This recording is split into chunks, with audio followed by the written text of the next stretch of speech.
સ્વયં પરમાત્મા લોજપુરમાં સદગુરુ રામાનંદ સ્વામીની આજ્ઞા સ્વીકારી પાર્ષદ વેશે સદગુરુ મુક્તાનંદ સ્વામીની આજ્ઞામાં રહે છે.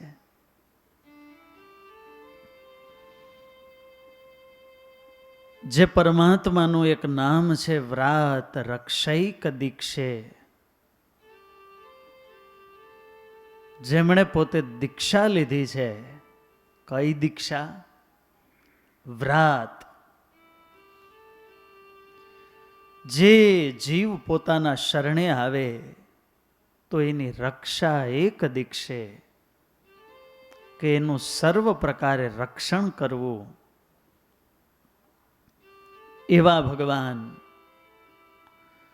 એમણે આજે પોતે પાર્ષદની દીક્ષા ધારણ કરી છે. નામ રાખ્યું છે સરજુદાસજી. દીક્ષા ધારવી એટલે દીક્ષિત થવું, નિયમબદ્ધ થવું. વૈદિક કર્મકાંડ યજ્ઞ યાગાદિક હોય, યજમાનને સંકલ્પ હોય, પુત્ર પ્રાપ્તિની ઈચ્છા હોય, સ્વર્ગ પ્રાપ્તિની ઈચ્છા હોય, તો આ બધા કામ્ય કર્મોમાં પેલા યજમાનના જમણા હાથે કાંડું બાંધવામાં આવે. આપણે રક્ષાસૂત્ર પેલા બાંધે ને, સ્વસ્તિ ન ઇન્દ્રો વૃધસ્રવા સ્વસ્તિ નઃ પૂખા વિશ્વવેદા. ભૂદેવ મંત્ર બોલી અને પેલા આપણા જમણા હાથે કાંડું બાંધે, ભાલમાં ચાંદલો કરીને આપણને દીક્ષિત કરે છે. યજ્ઞ, મહાપૂજા, કોઈ પણ કર્મ પૂર્ણ થાય એની સ્મૃતિ આપણને રહે એટલે એના પ્રતીક રૂપે આપણને દીક્ષાનું સૂત્ર બાંધે. એનો અર્થ શું? તો કે જ્યાં સુધી મારું આ કર્મ પૂર્ણ ન થાય ત્યાં સુધી મારે આટલા નિયમો પાળવાના છે. બસ એની સ્મૃતિ રૂપે જેવા કર્મો એ પ્રમાણે ભૂમિશયન ન કરવું, વાળ ન કપાવવા, નખ ન કપાવવા, ફલાહાર લેવું, બ્રહ્મચર્ય વ્રતનું પાલન કરવું, સાત્વિક પોશાક ધારણ કરવો, આવા તે કર્મના એક નિયમો હોય છે. આપણે મહાપૂજામાં બેસીએ ને પેલા આપણને કાંડું બાંધે ત્યારે સાથે આપણે નિયમ ધારીએ છીએ કે હે પ્રભુ, જ્યાં સુધી આ પૂજા કર્મ સમાપ્ત નહીં થાય ત્યાં સુધી હું મારા મનને અન્ય જગ્યાએ નહીં જવા દઉં. પ્રેમથી તમારી સેવા પૂજામાં મનને સંલગ્ન કરીશ. આવા આપણે સંકલ્પ કરતા હોઈએ છીએ. ત્યારે આને કહેવાય દીક્ષા. કોઈ મુમુક્ષુ સંસારનો ત્યાગ કરીને જ્યારે ત્યાગાશ્રમમાં પધારે ત્યારે આ વિધિને કહેવાય છે દીક્ષા વિધિ. અન્ય કર્મ કલાક, 2 કલાક, 5 કલાક, 2 દિવસ કે 11 દિવસના અનુષ્ઠાનાત્મક હોય, પણ સાધુની દીક્ષા થવી, ધારણ કરવી, આ કેવું કર્મ છે? આમરણાંત. શરીરની સાથે હવે આ મારા શરીર પરથી કાષાય વસ્ત્ર જશે, ચામડીની સાથે આ વસ્ત્ર ઉતરશે. ત્યાં સુધી હું નિષ્કામ, નિર્લોભ, નિસ્વાદ, નિસ્નેહ, નિર્માન એ પંચ વર્તમાનનું પાલન કરીશ. આવો સંકલ્પ લે. આને કહેવાય દીક્ષા વિધિ. સ્વયં પરમાત્મા પોતે દીક્ષા ધારણ કરે છે અને પોતાના જીવન દ્વારા આપણને કેવું અદ્ભુત દર્શન કરાવે છે. કોઈ નવા પાર્ષદ હોય, ત્યાગાશ્રમ સ્વીકારે, હજુ વધારે બીજો ખ્યાલ ન હોય, એટલે જેને આશ્રમનો અનુભવ છે એવા જૂના સંતો છે એને આશ્રમના નિયમો, રીતિ, નીતિ એ બધું શીખવતા હોય. મુમુક્ષુ સંતોની પાસે બેસીને જીવનનું અમૂલ્ય માર્ગદર્શન મેળવતા હોય. આજે લોજ આશ્રમમાં આનાથી ઉલટું જ દ્રશ્ય છે. પાર્ષદ થાય એટલે મુમુક્ષુ હોય એ સંતની પાસે બેસે ને સત્સંગ કરે, પણ અહીં દ્રશ્ય અલગ છે કે બધા સાધુ છે એ આ નવા સરજુદાસ ભગતની પાસે બેસી અને સત્સંગ કરે છે. પ્રેમ સે બોલો જય નીલકંઠ. એ શીખવવા નહીં, પણ એમની પાસેથી કંઈક શીખવા માટે. વર્ણિરાજને આમ ઘૂમરો ફરીને બધા સંતો બેસી જાય અને કહે, વર્ણિરાજ, એ તમે 7 વર્ષ સુધી વનમાં વિચરણ કર્યું, જરા વાત તો કરો. અને વાલા નીલકંઠ પ્રભુને બધા સંતો બહુ પ્રેમેથી આ બધી આમ વાત પૂછે. ફરાવરણી વન મોજાર, સંતો વાત પૂછે કરી પ્યાર. ફરાવરણી વન મોજાર, સંતો વાત પૂછે કરી પ્યાર. હો ત્યારે વરણી વૃત્તાંત કહેતા, ત્યારે વરણી વૃત્તાંત કહેતા, સંતો સાંભળીને લખી લેતા. સંતો સાંભળીને લખી લેતા. એ આપણે આ બધી વન વિચરણની કથા 8-9 મહિનાથી સાંભળીએ છીએ. આ દિવ્ય કથાઓ આપણને ક્યારે પ્રાપ્ત થઈ? એ લોજપુર આશ્રમના એ સંતોએ મહારાજને પૂછીને એ બધા ચરિત્રો લખી લીધા છે. અને એ લોજમાં લખાય એ લખાય, પછી લખાવા અઘરા. કેમ? તો કે હજુ ફરતા આવ્યા હોય એટલે તાજી સ્મૃતિ હોય. વર્ષો વહી જાય એટલે પછી ધીરે ધીરે બધું સ્થાન, નામ, વ્યક્તિ બધું ભૂલાવા લાગે. ઘણાની મેમરી બહુ શાર્પ હોય. જો કે મહારાજને તો બહુ શાર્પ, પણ એ નંદ સંતોએ આટલો દાખલો કર્યો ત્યારે વાલા ભક્તજનો, મને ને તમને આ કલ્યાણકારી ચરિત્રો પ્રાપ્ત થયા છે. સમા પ્રમાણે સાંભળી આવે, વણ પૂછે વણ ઇન્દ્ર સુણાવે. આજે ચરિત્ર યાદ ન આવ્યું હોય તો વળી બીજી વાર પૂછે ત્યારે યાદ આવી જાય, તો વળી પાછા કહે કે અમે ત્યાંથી, અમે ગંગા સાગરથી અમે જગન્નાથપુરી ગયેલા, પણ વચ્ચે અમે પેલા ભુવનેશ્વર ગયા હતા, એ ભૂલાઈ ગયેલું. અને શિવજી મહારાજે અમને કહેલું કે પ્રભુ આ ધરતીનો ભાર હળવો કરો. એટલે વળી સંતો વચ્ચે આમ નોટ્સ કરી લેવો કે આ ચરિત્ર રહી ગયું હતું, તો આ ચરિત્ર અહીં. ત્યારે તો આજની જેમ ગૂગલ મેપ નહોતા, બસ ભગવાન બતાવે એ નકશો. વર્ણી પ્રભુ કહે કે અમે વનમાં ફરતા ત્યારે મોટા મોટા રાજાઓ એમણે અમને લોભાવવા માટે ખૂબ લાલચ આપેલી, પણ અમે ક્યાંય લોભાણા નહીં. હો તોય ક્યાંય ન લોભાણાય અમે, એવી વાતો કરે સમે સમે. તોય ક્યાંય ન લોભાણા અમે, એવી વાતો કરે સમે સમે. માળા ગોપાળ જોગીને જઈ, માળા ગોપાળ જોગીને જઈ. યોગ સિદ્ધ કરો ત્યાં રહી, યોગ સિદ્ધ કરો ત્યાં રહી. માળા ઝાડીના ઝુંડમાં સિદ્ધ, આસુરોનો પરાભવ ભવ કીધ મળા જાડીના ઝુંડમાં સીધા અસુરોનો પરાભવ દીધો. એવી કરે વિધ વિધવાતો એવી કરે વિધ વિધવાતો ક્ષણવારમાં સમય જાતો ક્ષણવારમાં સમય જાતો.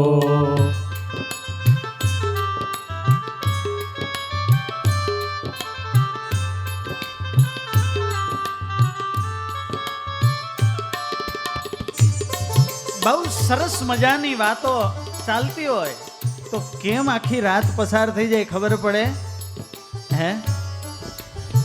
આજે આપણે આ વર્ણી પ્રભુના ચરિત્રો સાંભળીએ છીએ તોય કેમ કલાક પૂરો થઈ જાય છે ખબર પડતી નથી. તો જરા કલ્પના કરો કે આ ચરિત્રો પોતાના અનુભવથી સ્વયં વર્ણી ભગવાન કહેતા હોય અને એ પરમાત્માના મુખથી એ ગીરવાણ વાણી વહેતી હોય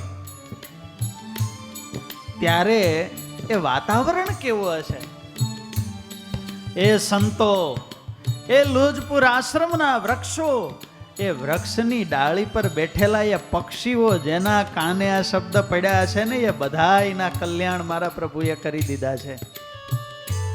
અને આવી વાતો સાંભળે ત્યાં તો સંતોને આમ ઉમંગ સમાય નહીં. સુણી સંતોને વાધે ઉમંગ, ચડે ચિત્તમાં ચો ગણો રંગ. આનંદ તો હોય પણ આમ અહો અહો થવા લાગે. ઉઠે સંતોના મનમાં ઘાટ, તેહ કહી દેતા વર્ણી રાઠ. ઉઠે સંતોના મનમાં ઘાટ, તેહ કહી દેતા વર્ણી રાઠ.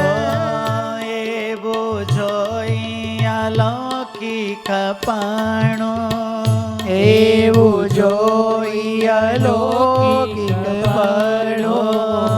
હેતવાધે હૈયામાં ઘણો, હેતવાધે હૈયામાં ઘણો.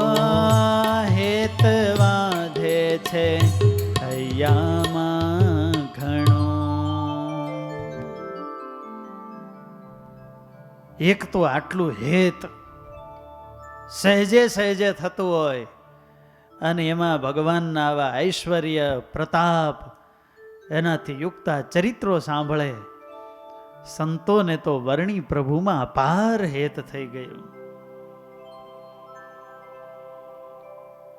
અત્યાર સુધી હાથ જોડી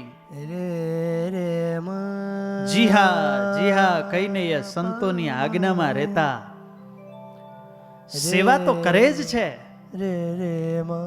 પણ હવે સાથે સાથે મારા પ્રભુએ એક નવો બેસ્ટ ટ્રેનરનો વેશ ધારણ કર્યો છે. એક તો સારી રુચિ હતી, ધર્મ નિયમમાં વર્તવાનો ખૂબ પોતાને આગ્રહ હતો અને વળી પાછી રામાનંદ સ્વામીએ આજ્ઞા કરી કે વર્ણી કે અમે આવીએ ને ત્યાં સુધી તમે લોજમાં રહી અને સૌ સંતોને યોગ શીખવજો. એટલે ગુરુની આજ્ઞા થઈ. નામ જ જેનું બાલા યોગી. 1 વર્ષ સુધી ગોપાળ યોગીની પાસે રહીને યોગ સિદ્ધ કરેલો, પુલ્હાશ્રમમાં તીવ્ર તપશ્ચર્યા કરેલી, દિવ્ય બદ્રીનાથમાં જઈ ત્યાં તપશ્ચર્યા કરેલી, ત્યારે આવા પરમ યોગેશ્વર ભગવાન હે ભગવાન પોતે યોગ શીખવે છે.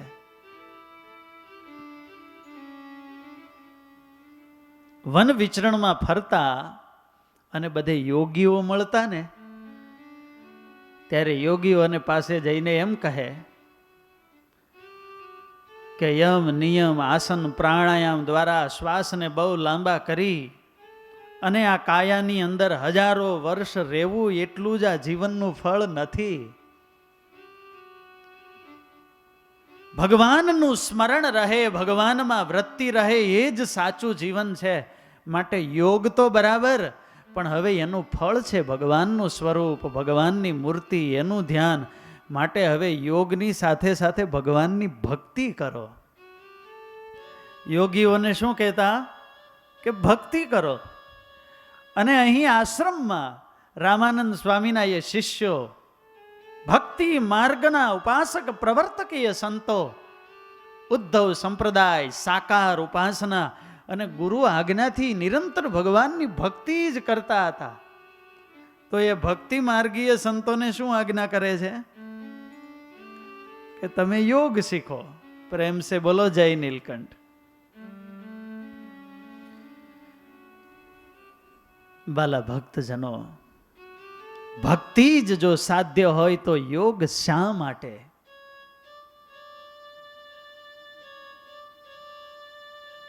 સાધ્ય તો ભક્તિ છે, પણ આપણે ભગવાનની ભક્તિ કરીએ છીએ, ભજન કરીએ છીએ, તો આપણી અંતરની સ્થિતિ કેવી છે? આપણી ભક્તિ માર્ગી યાત્રા ક્યાં પહોંચી છે ને કેવી રીતે ચાલી રહી છે એ જાણવા માટે પણ ભગવાનના ભક્તએ યોગ સાધવો એ બહુ જરૂરી છે. મન, કર્મ અને વચને કરીને ભગવાન પરાયણ થવું આ યોગનું ફળ છે. યોગેન ચિત્તસ્ય, યોગ દ્વારા શું થાય છે? તો કે ચિત્ત વૃત્તિ સ્થિર થાય છે. મલમ શરીરેન વેદકેન, આયુર્વેદ, યોગ, આસનો, હઠયોગ, એનાથી શરીર છે એ સુદૃઢ બને છે, નિરોગી બને છે. ત્યારે ચિત્ત શુદ્ધિ માટે જો કોઈ સાધન હોય ને તો એ છે આ યોગ. ભગવાનના ભક્તને માટે, સાધકને માટે ચિત્તની ભૂમિકા છે ને એ બહુ મહત્વની છે. કેમ? તો કે અંતે યા મતિહિ સા ગતિહિ. પાઘડીનો વળ જેમ છેડે, માણસનું ચિત્ત જ્યાં છે ત્યાં જ એનો આત્મા રહે છે. અને ચિત્તમાં જે રમણ કરે છે એ પરાયણ જ થાય છે. અંતે ચિત્ત જેમાં રહે એવી જ એની ગતિ થાય છે. માટે એ ચિત્તની ભૂમિકાને સુદૃઢ કરવા માટેનો કોઈ માર્ગ હોય ને તો એ છે યોગ માર્ગ. ચિત્ત એટલે શું? આપણે કર્મ કરીએ, એ ક્રિયમાણ કર્મ સંસ્કાર રૂપે એ ચિત્તની ભૂમિકામાં સ્થિર થાય છે, ત્યાં સ્ટોરેજ થાય છે. આવા આ જન્મના અને પૂર્વના અનંત જન્મના જે સંસ્કારો છે, જેને આપણે કારણ શરીર કહીએ છીએ, બસ એ કારણ શરીર એ બધાનું કારણ છે. મધ્યના 24મા વચનામૃતમાં મહારાજ કહે કે સાંખ્ય નિષ્ઠાવાળા છે તેને યોગ નિષ્ઠાનું ગ્રહણ કરવું, યોગવાળા છે તો એને સાંખ્ય નિષ્ઠાને ગ્રહણ કરવી. ત્યારે આ બે પ્રકારનો યોગ, એક તો હઠયોગ અને બીજો અષ્ટાંગ યોગ ને બીજો રાજયોગ. યમ નિયમ આસન પ્રાણાયામ દ્વારા ચિત્તનો નિરોધ થાય, જેને અષ્ટાંગ યોગ, હઠયોગ કહેવાય. અને સાથે સાથે ભગવાનની ભક્તિ કરતા કરતા પ્રેમમાં, ભગવાનમાં એવી વૃત્તિઓ લાગી જાય કે કોઈ પણ પ્રકારનો યોગ સાધ્યા વિના, પ્રાણાયામ કર્યા વિના, ધ્યાન ધારણા કર્યા વિના અતિશય પ્રેમે કરીને તમામ વૃત્તિઓ ભગવાનની અંદર લીન થઈ જાય. કે જેમ યોગી યોગ સિદ્ધ કરે, અષ્ટાંગ યોગના દરેક પગથિયાને ચડતા ચડતા સમાધિ સુધી પહોંચ્યો હોય ને એ વખતે એનો પ્રાણ જે સમલયતાને પામી ગયો હોય, એનું મન જે વિરામ દશાને પામી ગયું હોય, એ વખતે એના શ્વાસ અને ઉચ્છ્વાસની જેવી ગતિ હોય, ભક્ત જ્યારે અતિશય પ્રેમે કરીને ભગવાનની મૂર્તિમાં જોડાઈ જાય, ત્યારે યોગીની જેમ ભગવાનનો ભક્ત છે, એના પણ પ્રાણ, એનું પણ શરીર, એ પણ બધા સુસ્થિર બની જાય છે. અને એટલા માટે જેને ભગવાનની મૂર્તિમાં ચિત્ત લાગી જાય, મહારાજ કહે એને તો વગર સાધે યોગ સિદ્ધ થઈ ગયો છે. ત્યારે આજે વાલા નીલકંઠ પ્રભુ એ ભક્તિ માર્ગીય જે સંતો છે એને યોગ શીખવી રહ્યા છે. અને આ અઘરુઓ, ભક્તિવાળા ભક્તિ કરે અને યોગવાળા યોગ કરે તો બરાબર. ભક્તિ એટલે પ્રેમનો માર્ગ, સેવા અને સમર્પણનો માર્ગ, બાહ્ય વૃત્તિનો માર્ગ, અને યોગ એટલે અંતરવૃત્તિનો માર્ગ. એટલે આમ અઘરું તો પડે. માટે ભક્તિ માર્ગીઓ હોય અને યોગ બહુ ટકે નહીં. અને કરાવવો હોય ને યોગ તો એ અઘરું તો ખરું. આસન, પ્રાણાયામ, આમ સહેજે ભગવાનમાં એટલું હેત થઈ ગયું હોય ને ભજનનું સુખ આવતું હોય એટલે એમ વિચાર આવી જાય કે આ શું લાંબા ટૂંકા પગ કરવા, શ્વાસ કાઢવો ને ભરવો ને એ જે કરવાનું છે એ થાય છે, તો આમાં સમય શું બગાડવો? એના કરતાં એટલી માળા કરીએ ને. એ આસન કરવા ને સૂર્ય નમસ્કાર કરવા. હવે ગયા સૂર્ય નમસ્કાર સામે પ્રગટ શ્રીજી મહારાજ ઊભા હોય તો દંડવત ન કરીએ. એટલે ભક્તિ માર્ગમાં આ બધું અઘરું છે.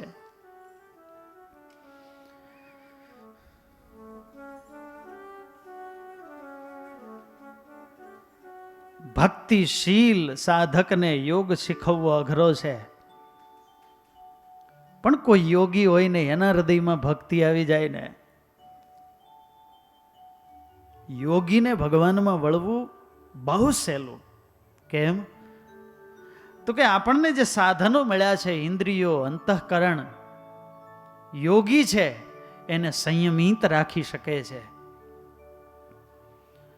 થોડો યોગ સિદ્ધ કર્યો હોય, ઇન્દ્રિયો અંતઃકરણના સ્વરૂપને જાણ્યા હોય, તો સહેજે સહેજે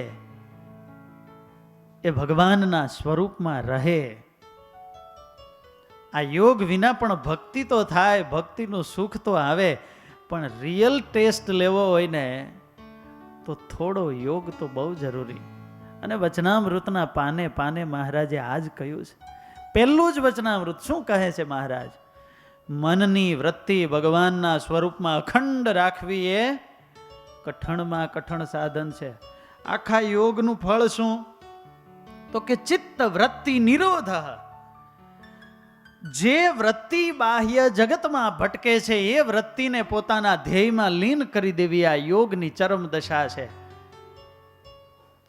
પેલા વચનામૃતમાં એ વાત શેની છે? મનની વૃત્તિની. કે બસ એ મનની વૃત્તિ ભગવાનમાં રહેવા લાગે એટલે સૌથી મોટી વાત. મહારાજ કહે જીવ, ઈશ્વર, માયા, બ્રહ્મ એ જેના સ્વરૂપને જોવાને ઈચ્છે એના સ્વરૂપને જોઈ શકે છે. આનાથી મોટી કોઈ પ્રાપ્તિ નથી. આ બધો જ યોગ માર્ગ છે. એટલે મહારાજે આપણને ખબર પણ ન પડે એમ સહેજે સહેજે એ ભગવાનની મૂર્તિનો યોગ, રાજયોગ તો મહારાજે આપણને આપી દીધો છે. ત્યારે ભક્તિ માર્ગીય સંતોને, આમ તો એ સંતો હોય ને સેવા કરવાની હોય, કાર્ય કરવાનું હોય, ગામડા ફરવાના હોય, સદાવ્રતની સેવા હોય, એ બધું સહેલું પડે. પણ આજે આ યોગ માર્ગ રામાનંદ સ્વામીની આજ્ઞાથી એ શીખી રહ્યા છે. માટે અઘરું તો ખરું, પણ રામાનંદ સ્વામીને વિશ્વાસ છે કે આ અઘરું કાર્ય એ વર્ણી કરાવી દેશે. એ વર્ણીની પાસે તો આ બધા સંતો ખૂબ ભાવથી યોગ શીખશે. અને આટલું થયું ને એટલે એને આગળનું કરવું પણ બહુ સહેલું પડશે. અને એટલા માટે રામાનંદ સ્વામીએ પત્રમાં આજ્ઞા કરેલી સંતોને, આવ્યાલો જમાં જે વર્ણીશ, આવ્યાલો જમાં જે વર્ણીશ, આવ્યા લોજમાં જે વર્ણીશ હળી મળી રેજો અહોનીશ હળી માળી રે જો બળિયોગના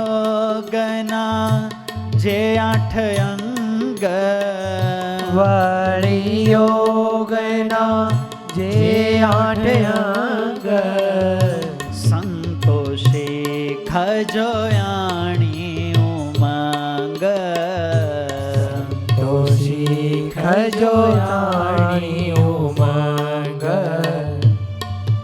રામાનંદ સ્વામીએ આજ્ઞા કરી કે એ સંતો ઉમંગથી તમે યોગના 8 અંગો શીખજો, અમારી આજ્ઞા છે.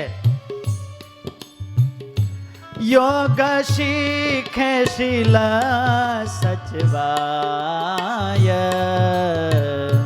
યોગ શીખે શીલ સચવાય મન બુદ્ધિ ચિત્ત સ્થિર થાય મન બુદ્ધિ ચિત્ત સ્થિર થાય યોગ સિદ્ધ કરે યોગી જન યોગ સિદ્ધ કરે યોગી જન બ્રહ્મચર્ય નયાવે વિઘન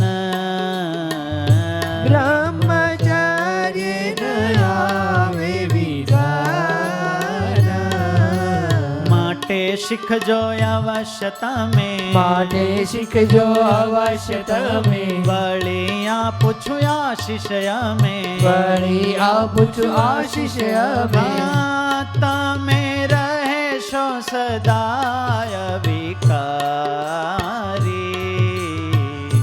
તમે રહેશો સદા વિકારી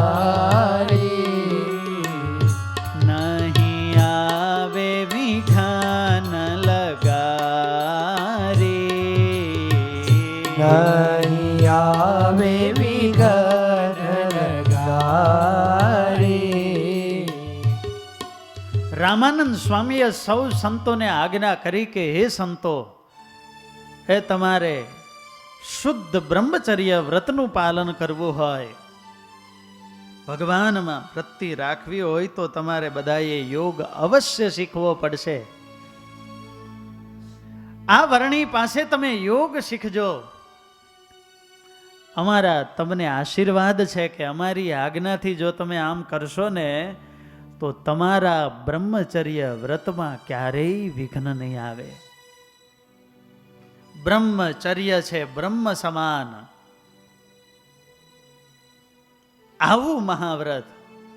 પણ ગુરુદેવે આશીર્વાદ આપી દીધા કે બ્રહ્મ વર્ચસ વૃદ્ધિર્મસ્તુ. પણ શરત શું? તમે યોગ શીખજો. અને વાલા નીલકંઠ પ્રભુની પાસે એ સૌ સંતો યોગ શીખવા લાગ્યા. યોગ શાસ્ત્ર તો વાલા ભક્તજનો બહુ અગાધ છે. એમાંય આપણા ભારતની અંદર 6 ભારતીય આસ્તિક દર્શનો કહેવાય, એમાં એને એક સ્થાન પ્રાપ્ત થયું છે. સાંખ્ય, યોગ, ન્યાય, વૈશેષિક, પૂર્વ મીમાંસા અને ઉત્તર મીમાંસા. આવું યોગ શાસ્ત્ર જેના 8 અંગો છે, એના તો અનેક સાધનો છે, પણ એ બધાની વચ્ચે નીલકંઠ પ્રભુએ જે આ યોગ આપ્યો છે, મહારાજે પ્રથમના 52મા વચનામૃતમાં કહ્યું કે 4 શાસ્ત્રને જાણે એ પૂરો જ્ઞાની છે. એ 4માં એક કયું શાસ્ત્ર કીધું? યોગ શાસ્ત્ર. ત્યારે આવું મહત્વનું યોગ શાસ્ત્ર પણ મહારાજે જે આપણને આ યોગ આપ્યો છે, બસ એ કયો યોગ છે કે આપણા ઇન્દ્રિયો, અંતઃકરણ ભગવાનની ભક્તિમાં કેમ સંલગ્ન રહે, સ્થિર રહે, ભગવાનની ભક્તિ કરતા એ કેમ વિક્ષેપને ન પામે, એ માટેનો મહારાજે આપણને યોગ આપ્યો છે. આપણે કોઈ એ યોગ શક્તિઓ સિદ્ધ કરી અતિન્દ્રિય પદાર્થોનું દર્શન કરવું, દૂર શ્રવણ કરવું, એના માટે મહારાજે આપણને આ યોગ આપ્યો નથી. અને એવી યોગની સિદ્ધિઓ એ તો ભક્તિ માર્ગના એ મુમુક્ષુને માટે તો એ બાધક છે. અને એટલા માટે વચનામૃતમાં પણ ઠેક ઠેકાણે મહારાજે આ વાતને યાદ કરી. લોયાનું 15મું, મધ્યનું 24મું, પંચાળાનું 2, મધ્ય પ્રકરણનું 10મું વચનામૃત. લોયાના 15મા વચનામૃતમાં મહારાજ કહે યોગ વાળો છે એ નિરંતર ડરતો રહે છે. કોનાથી ડરતો રહે છે? મારી વૃત્તિ જો ભગવાન સિવાય બીજે જશે તો એને ભય લાગે છે. દ્રષ્ટાંત આપ્યું મહારાજે કે બંને હાથમાં તેલના કટોરા હોય, આમ કટોકટ ભર્યા હોય, અને બંને બાજુ આમ ખુલ્લી તલવાર વાળા આવતા હોય. જો એમાંથી ટીપુય નીચે પડે તો માથું કપાઈ જાય. પછી કેવી બીક લાગે હે? આમાં એ વાટકા હાથમાં હોય ને આમ હાલા જતા હોય તો આમ કેટલી એકાગ્રતાથી સ્થિર રાખે. એમ યોગ વાળો છે એ નિરંતર ડરે છે કે મારી વૃત્તિ ભગવાન સિવાય બીજે જશે તો મને જન્મ મરણની સંસ્કૃતિ થશે. માટે આ યોગનો ઉપયોગ શું છે? ભગવાનમાં જોડાવા માટે, કે વૃત્તિ બીજે જાય નહીં. અને એટલા માટે તો મધ્યના 24મા વચનામૃતમાં મહારાજે કહ્યું કે યોગ નિષ્ઠા વાળો છે એને તો ભગવાનના સ્વરૂપમાં વૃત્તિ રાખવી એનું જ બળ હોય. એ મધ્યનું 16મું યોગ શાસ્ત્રનો મત તો એ છે. મહારાજ કહે પ્રથમ અભ્યાસ કરવો, અભ્યાસ કરીને એ વૃત્તિને ભગવાનની મૂર્તિમાં સ્થિર કરવી. ત્યારે વાલા ભક્તજનો, આ તો સ્વયં પુરુષોત્તમ નારાયણ છે, યોગેશ્વર છે. શતાનંદ સ્વામીએ જે મહારાજને એક વિશેષણ આપ્યું કે યોગ કલા પ્રવર્તકાય નમઃ, ત્યારે સ્વયં પરમાત્મા એ પોતે જ્યારે યોગ શીખવતા હોય, ભગવાનને ભજવાની તો અનેક રીતિ છે, પણ અમારામાં કેમ વૃત્તિ રાખવીને કેમ વૃત્તિને સ્થિર કરવી એ રીતે જ્યારે ભગવાન પોતે યોગ શીખવતા હોય, આપણને કોઈ બીજા શીખવે ને તો હજુ થાક લાગે, પણ સ્વયં યોગેશ્વર શીખવે પછી તો એમાં કઈ વાતની કમી હોય. ત્યારે સ્વયં યોગેશ્વર ભગવાન આજે સૌ સંતોને યોગ શીખવે છે, એકાગ્ર કેમ થવું એ શીખવે છે. ધ્યેયની અંદર ડૂબવા માટે ત્રાટક કરે, વૃત્તિને સ્થિર કરે, અને એકાગ્ર કોઈ પદાર્થમાં, દીવાની જ્યોતમાં, કોઈ લિંગમાં, કોઈ એકાદ જગ્યાએ વૃત્તિને આમ સ્થિર કરતા હોય. ચિત્તની આમ તો 5 અવસ્થા યોગ શાસ્ત્રએ બતાવી છે: ક્ષિપ્ત, વિક્ષિપ્ત, મૂઢ, એકાગ્ર અને નિરોધ.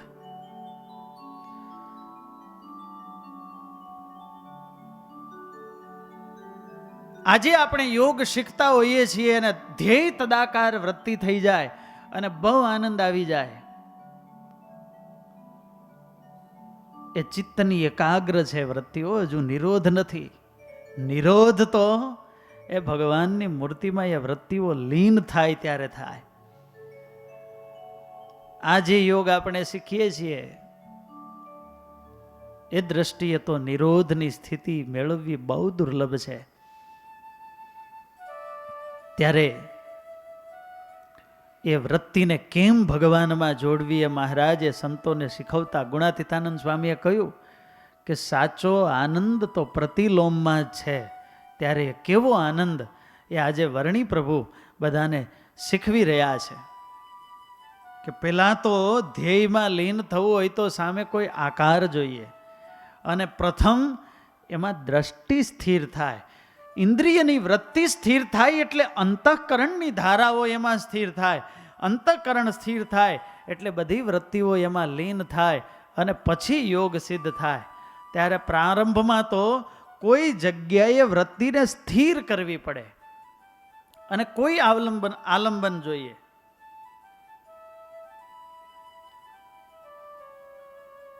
નાનકડા એવા અમરેલી પાસેના એ તરવડા ગામમાં 10 વર્ષની ઉંમરે એ અરજણ ભગત, કોણ?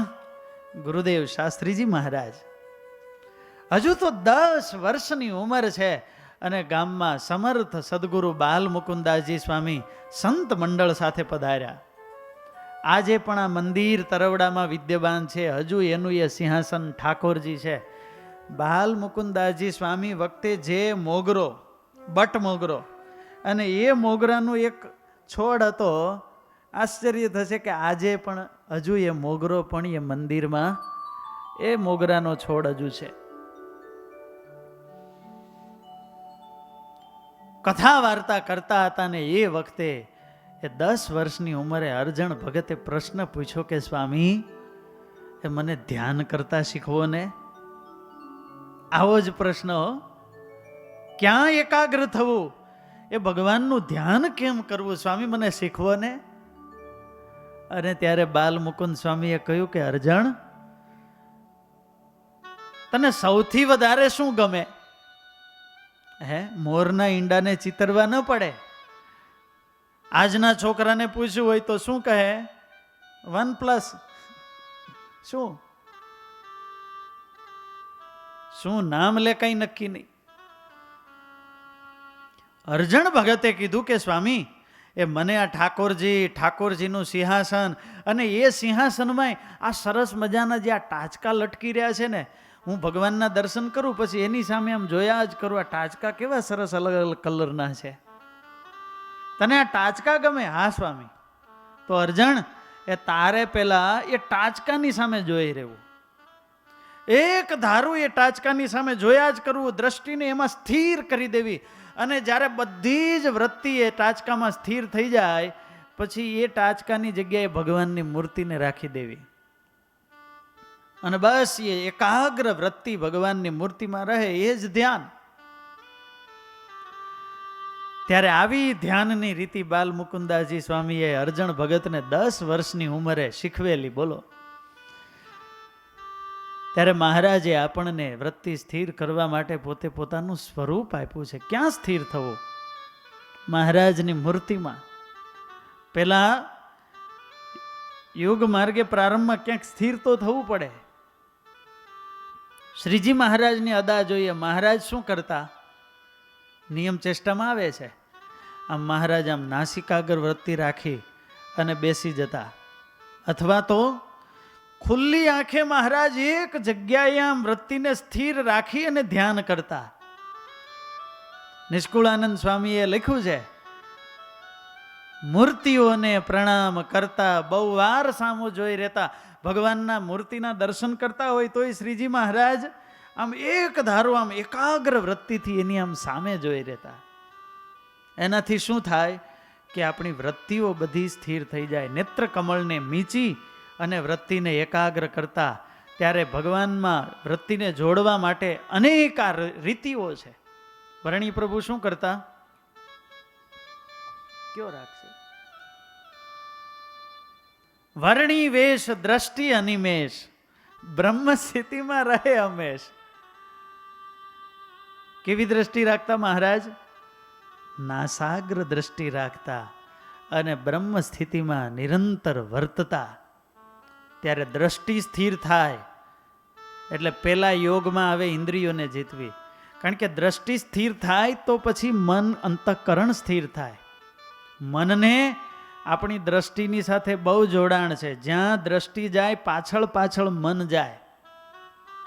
કારણ કે જીવું દ્રશ્ય જુએ એટલે એ પ્રમાણે મન સંકલ્પ વિકલ્પ કરે, ભેગું મન જાય, અને મન ભળે એટલે એવો આપણને સંસાર દેખાય. એટલે દ્રષ્ટિ એવી સૃષ્ટિ. માટે જેને પોતાનું મન ભગવાનમાં સ્થિર કરવું હોય તો એને પહેલા પોતાના ઇન્દ્રિયો અંતઃકરણની વૃત્તિઓ છે એને સ્થિર કરવી પડે. જ્યાં સુધી નેત્રની વૃત્તિ સ્ત્રી આદિક પદાર્થમાં જાય ત્યાં સુધી અંતરની અંદર એ મૂર્તિને જોવી એ બહુ અઘરી છે. કારણ કે વૃત્તિ જાય એટલે વૃત્તિ માધ્યમે એ બાહ્ય પદાર્થો આપણી અંદર આવે. જ્યાં સુધી એ નીકળે નહીં ત્યાં સુધી ધ્યેયમાં વૃત્તિ સ્થિર થાય નહીં.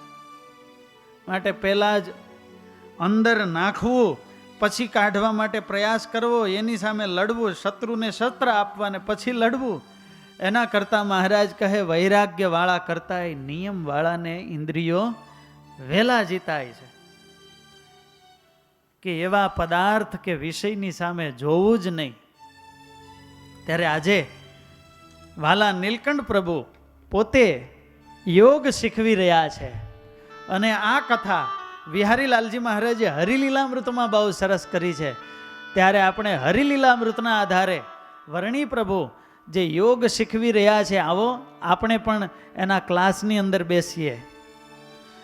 વર્ણી કહે અભેસિંહજી સુણો કૃષ્ણ કથા ધરી પ્રીત. વર્ણી કહે અભેસિંહજી સુણો કૃષ્ણ કથા ધરી પ્રીત. સાધુઓને હરિ શીખવે રૂડી અષ્ટાંગ યોગની રીત. સાધુઓને હરિ શીખવે રૂઢી અષ્ટાંગ યોગની રીત. યોગ તણા 8 અંગ છે તેના લક્ષણ કહે વૃષલાલ. યોગ તણા 8 અંગ છે તેના લક્ષણ કહે વૃષલાલ. અભ્યાસ તેનો આદરી શીખે સાધુજનો તેહ કાળ. અભ્યાસ તેનો આદરે શીખે સાધુજનો તેહ કાળ.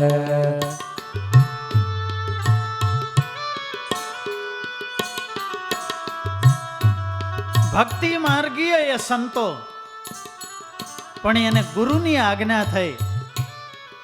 ગમે કે ન ગમે, ગુરુની આજ્ઞા એ તો સર્વસ્વ. મંત્ર મૂલમ ગુરોર વાક્યમ. અરે ન ગમવાની વાત જ નથી. ગુરુની આજ્ઞા એ તો આપણા માટે મંત્ર છે.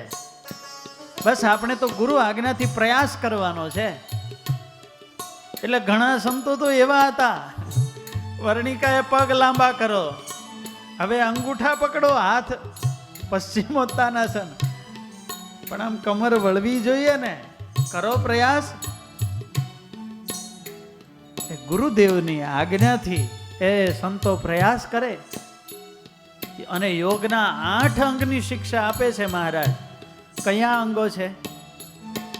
યમ નિયમ આસન તથા પ્રાણાયામ ને પ્રત્યાહાર.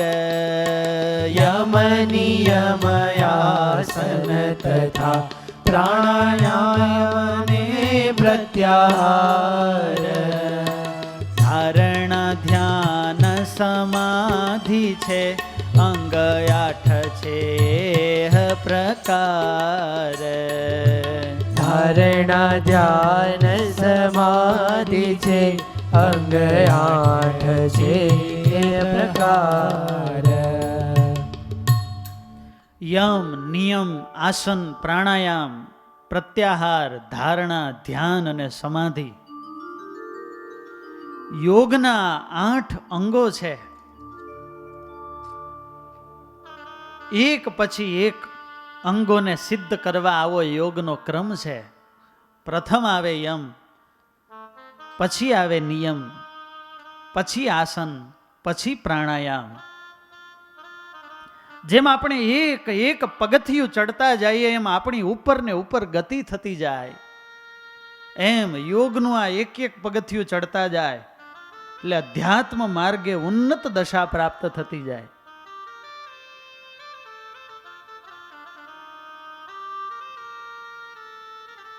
આપણા પગથિયા તો નાના, કદાચ એક પેલું પગથિયું છોડી દો તો પણ બીજા પગથિયે પગ મૂકી શકીએ. પણ જેને આ યોગ દ્વારા ભગવાનમાં વૃત્તિને સ્થિર કરવી છે એટલું નહીં, એ ભગવત સાક્ષાત્કાર કરવો છે, સમાધિ દશાને પ્રાપ્ત કરવું છે, તો એના માટે આ યોગનું એકેય સ્ટેપ મરજિયાત નથી અને ક્રમમાં સિદ્ધ કરવા પડે. આની વ્યાખ્યા તો બહુ વિસ્તૃત છે, પણ વિહારી લાલજી મહારાજે હરિલીલામૃતમાં જે આની વ્યાખ્યાઓ કરી છે એ બહુ અદ્ભુત છે. ભગવાનમાં જોડાવા માટે સરસ યોગનું વર્ણન કર્યું છે. યોગ સાધન કરવાનું ધારે, તેને પાપ કર્મથી નિવારે. યોગમાં સ્થિર વૃત્તિ રહે છે, યમ તો તેનું નામ કહે છે. અષ્ટાંગ યોગ છે, એનું પહેલું અંગ છે યમ. યમ એટલે યમ નિયમ, આસન, પ્રાણાયામ, એમાં પહેલું આવે યમ, જેને મહાવ્રત કહેવામાં આવે છે. સાર્વભૌમ મહાવ્રત.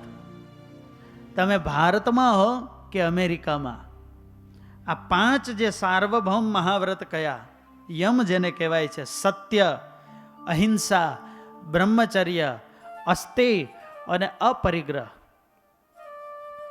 આ પૃથ્વીમાં રહેનારા દરેક માટે આ ફરજિયાત છે, અને જે આનું પાલન ન કરે તો એને એના દુષ્પરિણામો પણ જરૂર મળે. અને એટલા માટે આને સાર્વભૌમ વ્રત કહ્યા. કોઈ પણ સંપ્રદાય હોય, કોઈ પણ ધર્મ હોય, પણ સત્ય તો બધે જ, અહિંસા તો બધે જ, બ્રહ્મચર્ય તો બધે જ. એના દરેકના નિયમો દરેક સંપ્રદાયોની અંદર અલગ અલગ, પણ આ 5 મહાવ્રત કહેવામાં આવ્યા. અને એમાંય પહેલું કયું તો કે યમ. યમ એટલે શું? વિહારીલાલજી મહારાજે બહુ સરસ કહ્યું. યોગ સાધન કરવાનું ધારે, તેને પાપ કર્મથી નિવારે. જેને યોગમાં સ્થિર થવું છે તો પહેલા તો પાપ કર્મથી એની વૃત્તિઓને બહાર કાઢવી પડે અને એની વૃત્તિને સ્થિર કરવી પડે. તો આ સ્થિર કરવાનું સાધન હોય ને તો એ છે યમ, કે યોગમાં વૃત્તિને સ્થિર રાખે. સ્થિર વૃત્તિ થાય તો આગળની સાધના થાય ને યોગની સિદ્ધિ થાય. અને આ યમના પાલન વગર જે શાંતિ ધ્યાનમાં, ધારણામાં આવવી જોઈએ એ આવતી નથી. અને એટલા માટે સત્ય, બ્રહ્મચર્ય, અહિંસા દ્વારા જો પોતે પોતાના કર્મને નિયમન ન કરે તો એ કરેલા કર્મ એ સ્થિર થવા દેતા નથી. કર્મ એવી વસ્તુ છે કે આપણે કંઈક કર્મ કર્યું ને એનું ફળ મળે, પણ એ બહાર બદલો આપે ને એના કરતાં અંદર પેલો બદલો આપી દે છે. પહેલું તો આપણે કોઈ કર્મ કરીએ ને એ આપણી ચિત્તની ભૂમિકા ઉપર પહેલી અસર કરતું હોય છે. અને જ્યાં સુધી એવા નિષિદ્ધ કર્મો થાય છે ત્યાં સુધી યોગીની વૃત્તિ ક્યારેય સ્થિર થઈ શકતી નથી. અને એટલા માટે પહેલો યમ આવે, સંયમ આવે. એક શૌર્ય કથા વાંચેલી, જૂના જમાનાની એ બહારવટિયાઓની કથા હોય અને કોઈ બીજા રાજ્ય પર આક્રમણ કર્યું, ધન તો લૂંટી લીધું, પણ જેની સાથે વેર હતું એની બધી સંપત્તિ લઈ લીધી અને એનો એક નાનો દીકરો ઘોડિયામાં ઝૂલતો હતો અને તલવાર લઈ અને એ રડતા બાળકના કટકા કરી નાખ્યા, આખા પરિવારને ખતમ કરી નાખ્યો. એ તો બહાર ગામ હશે, જે ઈચ્છા હતી એ બધું જ કામ થઈ ગયું, બધી જ સંપત્તિ પ્રાપ્ત થઈ ગઈ, પોતે જીતી ગયો, જોઈતું હતું એ બધું જ મળી ગયું, પણ અંતરમાં એને કોઈ રીતે સુખ આવે નહીં. પેલો બહારવટીયો બહારથી આવે છે, જોવે ઘરની પરિસ્થિતિ, નગરમાં રહેવાય એમ નહોતું, જંગલની અંદર એ રહેતા હતા, અને આ બારવટીયો એની પાસે ગયો, ખુલ્લી તલવાર લઈને એને તલવાર આપી કે હવે બાપ, આ તલવાર લઈને તું આ તલવાર મારે માથે ફેરવી દે, મારે જે જોઈતું હતું એ બધું જ મને મળી ગયું, પણ મારા એ કઠણ કર્મ છે ને એ હવે મને સુખે જીવવા દેતા નથી. એક એક ક્ષણે એ નાના બાળકની ચિત્કાર મને સંભળાય છે, મને કંઈ ચેન આવતું નથી, માટે તું આ તલવાર લે અને તું મને મારી નાખ. જો કર્મ છે એ સ્થિર થવા દેતું નથી. કર્મ તો અનિત્ય છે, પણ એ અનિત્ય કર્મનો જે સંસ્કાર છે એ નિત્ય છે, અને એ સંસ્કાર છે એ જીવની ઉર્ધ્વ ગતિ કે અધોગતિનું કારણ છે. પૂર્વ મીમાંસાની અંદર આ મીમાંસા શાસ્ત્રમાં તર્ક છે, કર્મ તું નિત્યમ. જો કર્મ અનિત્ય છે તો કર્મથી મળનારું ફળ નિત્ય કેમ? આપણે એમ કહીએ કે આટલી સેવા કરીએ તો ભગવાનનું અક્ષરધામ મળે, આટલી માળા કરીએ તો મહારાજનું અક્ષરધામ મળે. તો સેવા, માળા, જે આપણે કર્મ કરીએ છીએ કર્મ તો અનિત્ય છે, થોડી વાર પછી પૂરું થઈ જાય. તો જે સાધન જ પોતે અનિત્ય છે, તો એનાથી નિત્ય એવું ભગવાનનું ધામ કેવી રીતે મળે? ત્યારે એની વચ્ચે અદૃષ્ટ એ સ્વીકાર્યું કે કર્મ છે એ અનિત્ય છે, પણ એ કર્મ કરવાથી એમાંથી એક સંસ્કાર જાગૃત થાય છે, પુણ્ય સંસ્કાર, પાપમય સંસ્કાર. પુણ્ય ને પાપનો જે સંસ્કાર છે ને એ સ્ટોરેજ થઈ જાય છે, અને એ સંસ્કાર જીવને બધું ફળ અપાવે છે. ભગવાનને રાજી કરવા માટે ભક્તિભાવથી કર્યું હોય એની તો કોઈ વાત જ ન થાય, પણ કરેલા કર્મનું ફળ મળે મળે ને મળે જ. માટે જેને ધ્યાન ધારણા નથી કરવાને એને કરેલા કર્મ નડે છે. તો જેને ભગવાનમાં અખંડ વૃત્તિ રાખવી છે તો એને તો આ યમ, સત્ય, અહિંસા, બ્રહ્મચર્ય એનું પાલન કરવું બહુ જરૂરી છે. કેમ? તો કે એના વિના વૃત્તિ સ્થિર ન રહે. માટે એ યમ ગણાવ્યા. આમ તો 5 મહાવ્રત કયા છે, સત્ય, અહિંસા, બ્રહ્મચર્ય, અસ્તેય ને અપરિગ્રહ. પણ વિહારીલાલજી મહારાજે તો હરિલીલામૃતમાં બીજા પણ યમ ગણાવ્યા 7, અને ટોટલ 12 યમ ગણાવ્યા છે. બહુ સરસ. યમના કહો 12 પ્રકાર, સુણો સંતો પૂરો ધરી પ્યાર. યમના કહો 12 પ્રકાર, સુણો સંત પૂરો ધરી પ્યાર. અહિંસા તથા સત્યસ્તેય, વળિયા સંગને લજા છેય. વળિયા સંગને લજા છે. અસંચાયાને આસ્તિક પાણો, બ્રહ્મચર્ય મુનિ વ્રત ગણો. અસંચયને આસ્તિક પાણો, બ્રહ્મચર્ય મુનિ ગણું. સ્થિરતા ક્ષમા નિર્ભય જેહ યમ 12 પ્રકારના તેહ. યમ 12 પ્રકારના છે. આ 12 યમ ગણાવ્યા કે જે એનું પાલન ન કરવામાં આવે તો ચિત્તની ભૂમિકાને વિક્ષેપ કરે છે.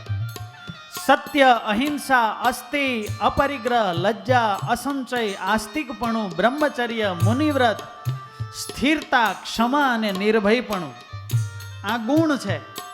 પણ આના વિરોધાભાસ કરો. સત્યનું વિરોધી શું? અસત્ય. અસત્યનું આચરણ પોતે જ દુઃખદાયી છે. અહિંસાનું વિરોધી શું? હિંસા. અસ્તિ કહેતા ચોરી ન કરવી, એનું વિરોધી થાય ચોરી.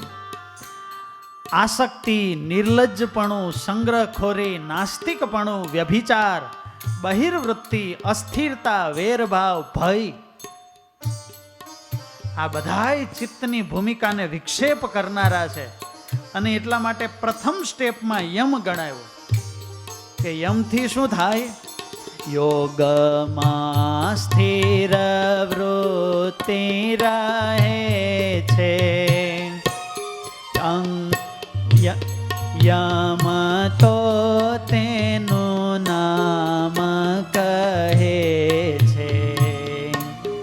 યમ તો તેનું નામ કહે છે.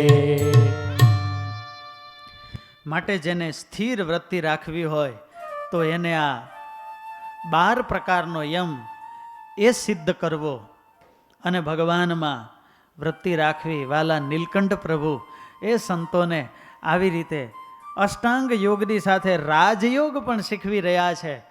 યોગ વિદ્યા તો એ યોગ કલા પ્રવર્તક ગુણનિધિ ભગવાન પાસેથી મળી, પણ યોગનું એ ફળ ભગવાનની મૂર્તિમાં જોડાવવું, બસ એ તો અત્યારથી એને શરૂ થઈ ગયું છે.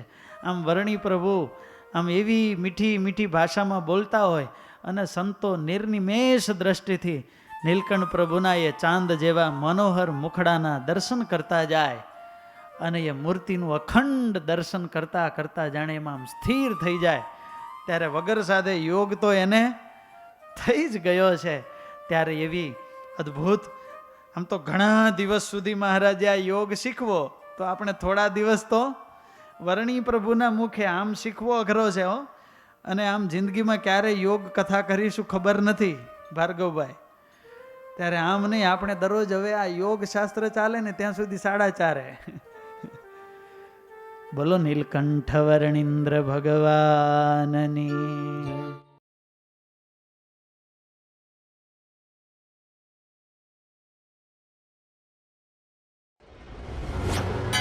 જય સ્વામિનારાયણ.